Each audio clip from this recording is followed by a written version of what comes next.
ഈ മംദാനി പുതിയ ആശയങ്ങളാണ്, അതായത് ലെഫ്റ്റ് ഡെമോക്രാറ്റിക് സോഷ്യലിസ്റ്റ് വിഭാഗമാണ് അദ്ദേഹം പ്രതിനിധീകരിക്കുന്നത്. അതായത് നമ്മുടെ ബെർണി സാൻഡേഴ്സ്, AOC ആ വിഭാഗം പ്രതിനിധീകരിക്കുന്ന ആളുകൾ തന്നെ തീവ്ര ലെഫ്റ്റിസ്റ്റ് ആശയങ്ങൾ.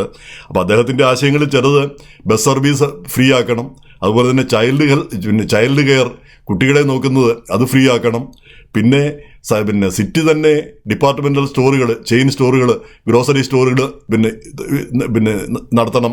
നമ്മുടെ നാട്ടിലൊക്കെ ഉണ്ടത് അല്ലേ, നമ്മുടെ നാട്ടിലൊക്കെ പോയി വില കുറച്ച സാധനങ്ങൾ വാങ്ങുന്ന ആ പരിപാടി. അതുപോലെ തന്നെ ഈ മിനിമം വേജ് $30 കൂട്ടണം. പിന്നെ ഇങ്ങനെ അത് റെന്റ് കൺട്രോളുള്ള ബിൽഡിങ്ങിൽ ആ റെന്റ് അതേപടി നിലനിർത്തണം, അത് കൂട്ടാനേ പാടില്ല. ഇങ്ങനെയുള്ള ആശയങ്ങളാണ്, തീവ്ര ആശയങ്ങളാണ്. അതുപോലെ തന്നെ അദ്ദേഹം സാമാന്യ നിലയിൽ മുസ്ലിം ആയിരിക്കുമല്ലോ, മംദാനി എന്ന പേര് കേൾക്കുമ്പോൾ തന്നെ മുസ്ലിമാണല്ലോ. പക്ഷെ അമ്മ ഹിന്ദുവാണ്.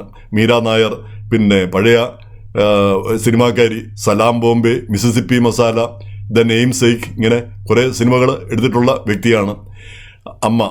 അപ്പം പിന്നെ ഇസ്രായേലിന് എതിരാണ്, പലസ്തീൻ അനുകൂലവുമാണ് മംദാനി. അപ്പം തീർച്ചയായിട്ടും വിജയിക്കാതിരിക്കാൻ ഈ ഇസ്രായേലി സംഘടനകൾ തീർച്ചയായിട്ടും ഉറപ്പായിട്ടും സജീവമായിട്ട് രംഗത്ത് വരും എന്നുള്ളൊരു തർക്കമൊന്നുമില്ല.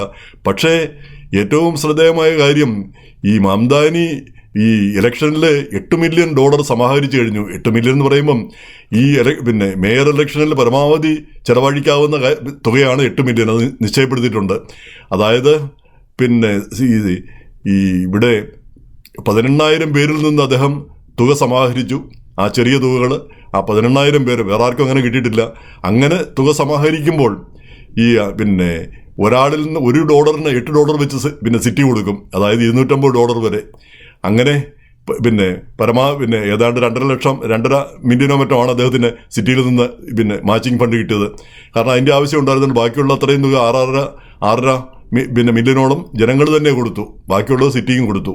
അപ്പം മറ്റുള്ളവർക്ക് അത്രയും പിരിച്ചില്ലായിരുന്നെങ്കിൽ കൂടി ഈ മാച്ചിങ് ഫണ്ട് ഇപ്പം 1 ലക്ഷം ഒരു മില്യൺ ആയിരുന്നു പിരിച്ചിരുന്നെങ്കിൽ മാച്ചിങ് ഫണ്ട് 1 × 8 8 മില്യൺ കിട്ടുമായിരുന്നു. അപ്പം എന്തായാലും അദ്ദേഹം അതിൽ കൂടുതൽ 6 മില്യണിൽ പരം തുക പിരിച്ചു. അപ്പം അതിൻ്റെ മാച്ചിങ് ഫണ്ടും കിട്ടി, പരമാവധി തുകയായി.